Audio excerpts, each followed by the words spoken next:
So let's read this top down.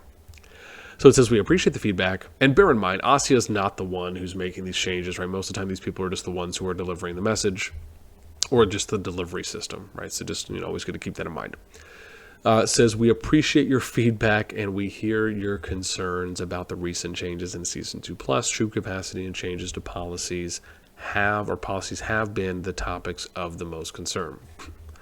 We want to clarify that the decision to set the troop capacity limit was based on thorough data analysis and internal testing, and this number has been fairly calculated to maintain the integrity of season dynamics. So I want to pause here for a sec because this was, I think, the first thing that really stood out to me as, like, what is that? And I say that because this entire sentence is incredibly vague and broad. I compare this to a subject line of an email that has no body to it. It just really falls flat, right? Because to me, this is a very kind of diplomatic, kind of political sentence that you're working in that just doesn't really say anything. However, if you support this sentence with, for example, you could have said, we want to clarify the decision to set the troop capacity limit based on thorough data analysis and internal testing, in which we went through and we looked at all of the players that finished season 1 and what their average total amount of troops was that they had trained or just had total by the end of season 1. We then compared that with players who spent money and didn't spend money to figure out averages. We then looked at what was the average amount of training that free-to-play versus spenders did in Season 2. If they were to say something like that, right, and then you could say, oh, well, then we did internal testing from that data, and we looked at how many times a free-to-play could field their troops on the battlefield, right in up to 5 legions, whether it was 1 or up to 5 legions, and how often they could go back and fight, and then how long they could fight for.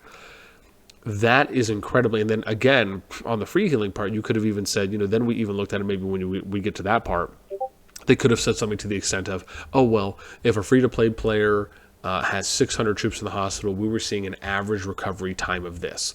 That's what you would say if you're going to use this type of language and say, oh, well, we did this. We did thorough data testing or data analysis and internal testing. You support that statement with actual numbers, with actual data, right? Otherwise, it's just broad, vague words, right? Respectfully. Then we look at this one, which is, right, so again, this kind of started things off already sketchy for me. Like, just I was already a little bit worried about what was getting in.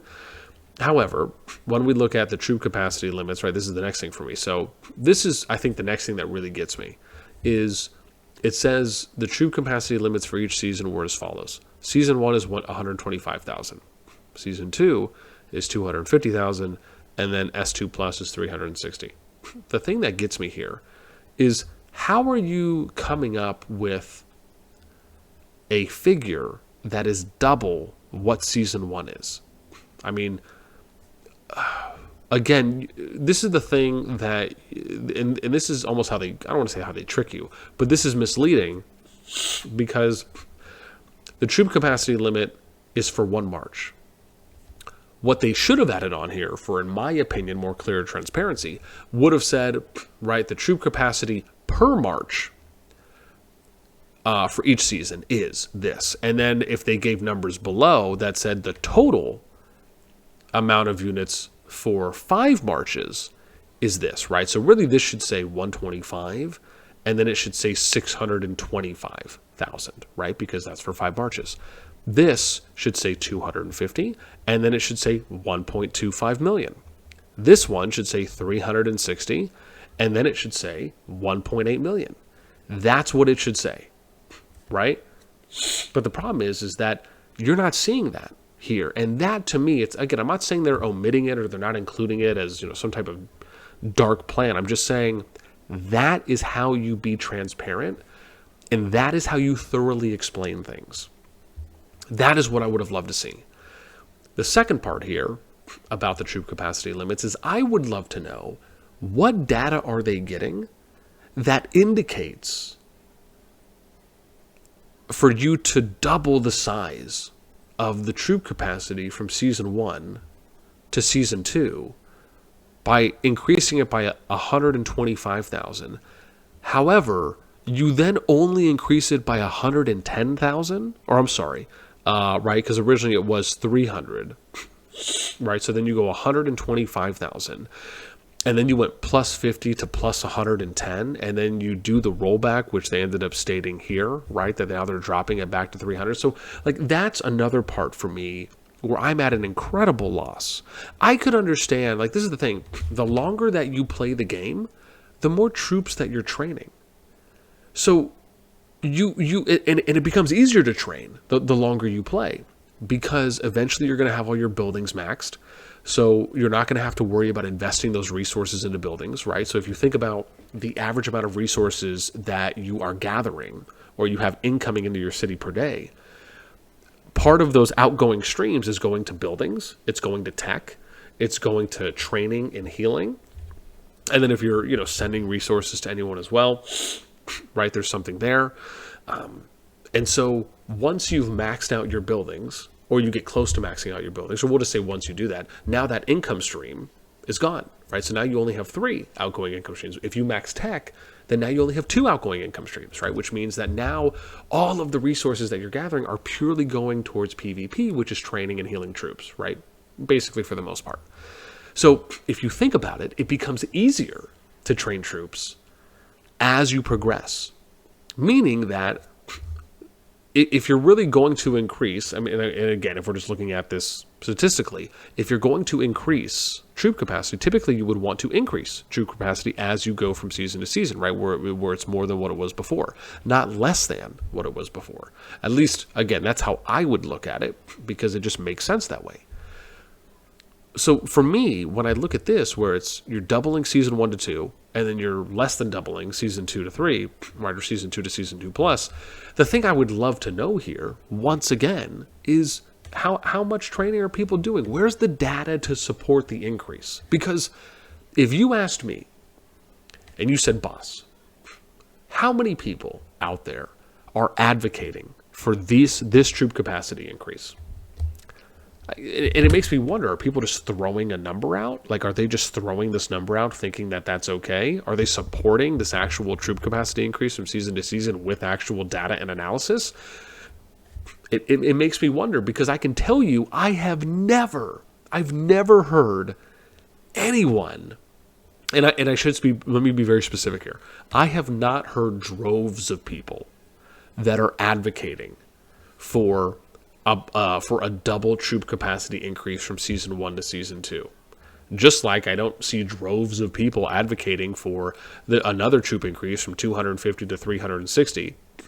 Okay, right? I mean, where are those people, right? Where are these numbers coming from? Where's the feedback on this, right? I mean, are people making suggestion posts that we just don't see? Are people sending in suggestions to COD CS or in-game support or VIP support, and they're calculating these numbers? I mean, are you getting 500, 1,000, 2,000 people that are advocating? Like, where is that? I don't see it. And I think that's a fair question to ask. Then we get to the next part here, which is after deliberate discussion and Lord's feedback, we have now decided to decrease the maximum troop capacity to 300,000. If there are potential changes to maximum troop capacity in future seasons to Call of Dragons, we will ensure early and transparent communication to the community. I mean, to be fair, this is what it should have been since day one. Like, I mean, again, let's hold, we're not going to be mean, but let's be fair. Let's be just. And I think in being fair, right, it's like the difference between you always being truthful, right? It's like you having 2 friends, right? Do you want the friend that lies to you because they're just trying to, unburden you? Or do you want the friend that's going to be honest and truthful to you, right, at all times, right, regardless of how it may feel. And again, I'm overgeneralizing, but the idea being is that I would rather have the friend who's going to be honest and truthful with me on a regular basis, right? Compared to the person who may routinely try to make me, feel better by omitting, right, or telling lies or little white lies here and there. Oh, you're moving it? Make you what? Yeah. Okay. Jeez. Be friendly. Anyways. Sorry, rollbacks aren't enough. Robin, let me see. Rollbacks aren't enough. We need to get free resurgence back. Yeah, hopefully. Yeah, I know. You guys, it's shocking. It's a guest appearance.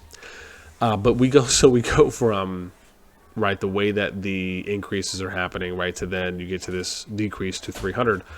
I mean, personally, I would be totally fine with them just going back to 250 and then waiting to see how things go. I mean, it's not that I'm opposed to the troop capacities increasing, but doing it within reason. I would have been fine if they went from season 1 from 125 and then they added 25,000 and went to 150. And then when season 2 came around, they went to 175. And then when season 2 plus came around, they went to 200. I'd be fine with that. I think that would be, because the thing is that if you're making really big jumps, you don't have a way to accurately gauge the response from the community because you're making large increases. However, if you do small increases, right, it's almost kind of like, you're giving them just enough, but it's not too little and it's not too much. Personally, I would have actually liked to seen that done that way, because I think that would have been a more appropriate way to look at it, where you're doing small increases and then you're looking at the data throughout seasons. Because bear in mind, seasons, it's not like we're having a season a year. Like they're happening a lot faster than that. So eventually you're going to get to that point. So let's move on. Now we get to the second half, which is now in response to your concerns about the healing policies, we are implementing adjustments to improve the healing aspect of Season 2 Plus policies. We have medic recruitment will increase the daily resource healing capacity to 50,000 instead of 40,000. We have the boost elixir production speed to 30,000 instead of 20. And healthcare reforms will enhance elixir production speed to 2.5% instead of 1.5%. Medical progress will increase the daily resurgence or resource healing capacity to 4.5% instead of 3%. Okay, so from what I heard on this is that, and again, I asked a couple people about this as well, and I'm going to read real quick. I have to find, it was Ducky and G who told me this. Here it is. So I'm going to get a shout out to Darkhill and to Felagund here because they did provide me with some data. I was trying to go through it myself just to look, but the data that I got provided was, and I'm going to, actually, I think I'm probably okay to show this. Let me see if I could switch this one. Felagund, or you know what, let me just do this. I'll just take a screenshot, keep it simple. It does. It will do the same thing. So we'll do a screenshot here, and then we're going to zoom in. So if you can see this, right, it says if you look at, that's actually a great idea. You're about to turn the light off on me. I saw that. So if you can see here, right, this is where it says if you look at the S2 policies, the division is this, right? Medical stock supplies is 10,000, medical supplies 40,000, healthcare reforms 1.5%, healthcare development is 3%, healthcare development 2 is 1.5%, healthcare reform 2 is 4%, medical supplies 2 is 20,000, and then medical stockpiles is 80,000. So you can see an example here from one person who says, for me personally, that results in an increase of approximately 330,000 a day for healing. In S2 Plus, with the new values and the policies, I would get approximately 200,000 a day. So that's a pretty significant drop. A full rollback, which they won't do, is already a miracle that listen to feedback in the first place, which again, I don't know how often true or not that is, right? Because I really haven't ever kind of kept up with how often they do or not when it at least comes to rock. Would require a flat increase of 70,000 and a percentage increase of 3%. And I said the full rollback numbers would be from the initial changes made or from the partial reversion they just made. And Fella said from the partial reversion. So based on the recent reversion they made, they would still need to do a flat increase of 70,000 for healing to give back. And they'd also have to increase or give back 3%. in order for it to be a full rollback. And I double checked and I confirmed, right? So so I had asked, okay, so for the latest announcement of the partial version, they would still need to increase free healing plus 70k more and 3%. And he said correct. So again, just to kind of go to show you where where some of those numbers are coming from, and even another way. So it's just, again, it is just rough. I mean, even Dark had said that like it went from 4.5% to 1.5%, then to 2.5%, and then the base I think was at like 50k, then it went to 20k, and then 30k. So it's just, again, when you look at those numbers, it makes it very difficult to kind of swallow that, where it's like, hey, look, where are they getting this from? Right? Why are they making these changes? What is the data really showing, if there's any data at all? And it sucks to even ask that question. It sucks to even have that thought that comes into your mind where you're really questioning it. But to me, as a player who loves Call of Dragons, and I'm hoping to keep producing content for a very long time for it because I do very much enjoy the game still, I think it's easy when you're potentially the developer, you're the person on the other side, right, who's kind of on the defensive end, and you're seeing the community, you're seeing creators, other public figures that are advocating and being outspoken about these things, and maybe thinking to yourself, well, man, we thought this change was really good, but the community just doesn't like it. And I think it's really more about, and I'm not saying that that's what they think. I'm just saying that is a scenario that can play out. And I hope that it's more of, look, the community really loves the game. And these are things that they're very passionate about because they want to keep playing the game. And so hopefully there's something there where we can bridge a gap, right? And sometimes just having a conversation can really help. And then obviously we end things out with, we hope these changes will provide a better balance and enhance your overall season experience. We understand the importance of your feedback, and we encourage you to continue sharing your thoughts and suggestions while we continue improving transparency within our community. And again, I hope that they do. I'm really curious here. Let's look at League of Legends patch notes.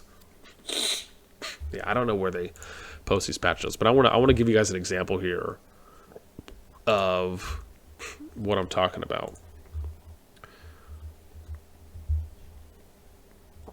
So let's do this. I have to see. Okay. I just want to give an example real quick. And I've referenced this before. I personally really like the way that League of Legends does their patch notes. And let me explain here. I mean, just look at the first champion, right? So you see here, these are the changes that are being made to the champion, or right, to the hero. You can see there's magic damage that is getting a buff. You could see, or at least it looks like it's getting a buff here. Maybe I'm cray. Let me double check. Right, so you can see 2 through 90, levels 10 through 18. This is 2 through 77. Never mind, so it's actually getting a little bit of a decrease. And then you can see the magic damage, right, where they give you a little bit more of a specific, right? So this is, W attacks on primary target, aka whichever target you clicked on now, trigger on-hit effects at 50% damage value, 100% in arena. This includes an on-attack effects such as Rage Blade's Phantom Hit, Ruin's Hurricane, and Kraken Slayer. However, if you look at the top portion here, it says Azir's lack of interaction with on-hit items has been a source of confusion and disappointment for players to this champion. I mean, just read that line. Like, it coincides with one of the skill changes that we just saw that they have down here, right? It goes into them saying this is something they've been seeing. And then you can see a change that's reflecting that, right? It says this was recently highlighted again when Arena released, as there were several augments that could be really cool for Azir, but actually didn't work and baited players into taking them. After exploring allowing his soldiers to proc on-hit items, we believe this is a nice win for the Emperor of the Sands that will enhance his fantasy on both Summoner's Rift and Arena. As this will increase his item scaling potential, we did need to pair it with some proactive nerfs so that he doesn't go too crazy with this new profound power, right? So, again, they're speaking to a change. They're speaking to feedback. They're speaking to understanding how the champion interacts in different environments, and they're making adjustments based on that. I mean, that to me is pretty self-explanatory on how and I'm not saying they have to do the changes and be exactly how League of Legends does, but I think it's good when you can look at other references from other games on how they do patch notes, because that's pretty spot on to me. I mean, I'd love to know what you guys think, but I mean, again, I like the way that they do that. And there's other games we can use as references, but League was always something that stood out to me because I just always really enjoyed the way that they did their patch notes.